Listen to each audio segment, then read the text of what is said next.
আবারও বলতে আসলাম, যারা এখনো পর্যন্ত মানসিকভাবে প্রস্তুতি নাওনি তাদেরকে বলবো, ইতিমধ্যে আমাদের উত্তরবঙ্গ থেকে কিন্তু বেরিয়ে পড়েছে। আপনারা দেখতে পাচ্ছেন, যারা আশেপাশের জেলা যারা আছেন তাদেরকে বলবো যে পাশাপাশি জেলাগুলো কিন্তু আমরা মানসিক প্রস্তুতি নিন। আগামীকাল আমাদের ন্যায্য অধিকারের দাবিতে কিন্তু আগামীকাল আমরা পথে নামছি।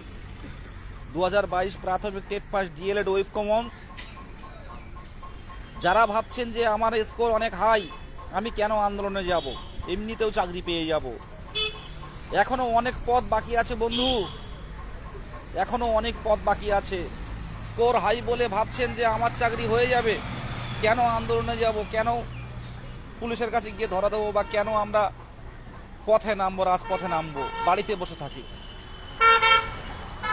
তো খেলা কোন দিকে ঘুরবে কেউ জানে না। তাই বলবো, আপনার 27-28 স্কোর আছে, তবুও হকের দাবিতে রাস্তায় নামুন।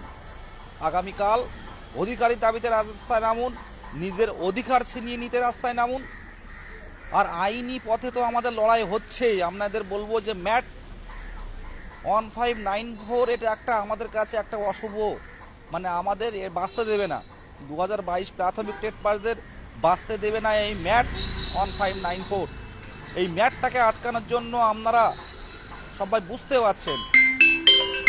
এত ফোন আসে আমার, আমি নিজেও মানে সত্যি কথা বলতে খুব পাগল হয়ে যাব। তো একটা কথা বলবো, ম্যাট 1594-এর জন্য যারা ফান্ডিং দিচ্ছেন তাদেরকে আমার সংগ্রামী অভিনন্দন। আইনি পথে লড়াই চালু থাকবে। আর যারা এখনো পর্যন্ত ফান্ডিং দেননি, প্লিজ আপনারা ফান্ডিং দিন। ম্যাটকে আটকানোর জন্য সুপ্রিম কোর্টে আমাদের যেতে হবে।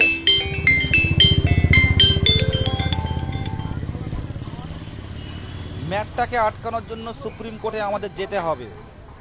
আপনারা পথে নামুন, আমাদের লড়াই জারি থাকবে, এটুকু আপনাদের বলে রাখলাম। আগামীকাল আপনারা পথে নামুন, হকের দাবি ছিনিয়ে নিতে পথে নামুন, ন্যায্য অধিকারের দাবি ছিনিয়ে নিতে পথে নামুন। কারণ বারবার কিন্তু আমরা পর্ষদ সভাপতির কাছে গেছি, পর্ষদ সভাপতি আমাদের যে প্রতিশ্রুতি দিয়েছিলেন যে টেট পাস 2022 টেট পাস কেউ বসে থাকবে না, সবাই চাকরি পাবে, আমি বছরে 2বার নিয়োগ দেব, সেই নিয়োগ কিন্তু আমরা পাইনি। তাই এই হকের দাবি, ন্যায্য অধিকারের দাবি ছিনিয়ে নিতে অনুরোধ করব, বারে বারে অনুরোধ করব, আপনারা পথে আসুন। আগামীকাল পথে আসুন, আগামীকাল রাজপথে দেখা হবে। আর এই রাজপথের থেকেই আমাদের মুক্তির সংগ্রাম লেখা রচিত হবে।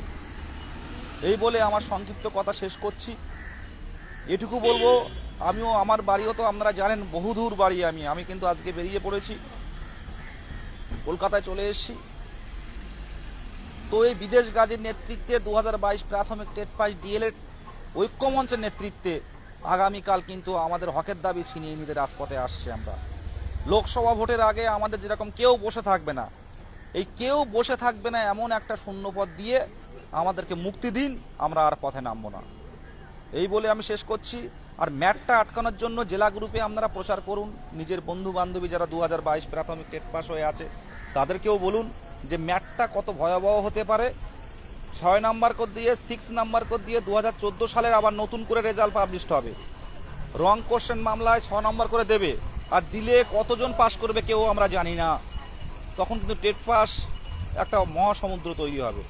তাই একে অন্তত কিছুদিন স্টে ফেলে, কিছুদিন স্থগিত রেখে আমাদের রিক্রুটমেন্ট প্রসেসটা চালু করি। এই বলে আমি শেষ করছি। আপনারা রবিবার বাড়িতে থাকুন, কিন্তু আগামীকাল পথে আসুন, তৈরি হয়ে যান, শুকনো খাবার নিয়ে রাজপথে আসুন। আমাদের বেকারদের জীবনটাই এই রকম। কি করবে পুলিশ? যা করবে করুক, বেকারদের রাজপথে ঠাঁই হওয়া উচিত। আর থাকা যায় না বাড়িতে।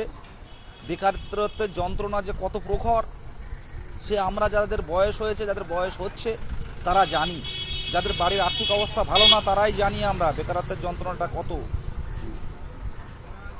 সুতরাং আমরা সোনার চামচ মুখে দিয়ে জন্মাইনি, আমরা কোনো বড় নেতা নেত্রীর ঘরের ছেলে নয়।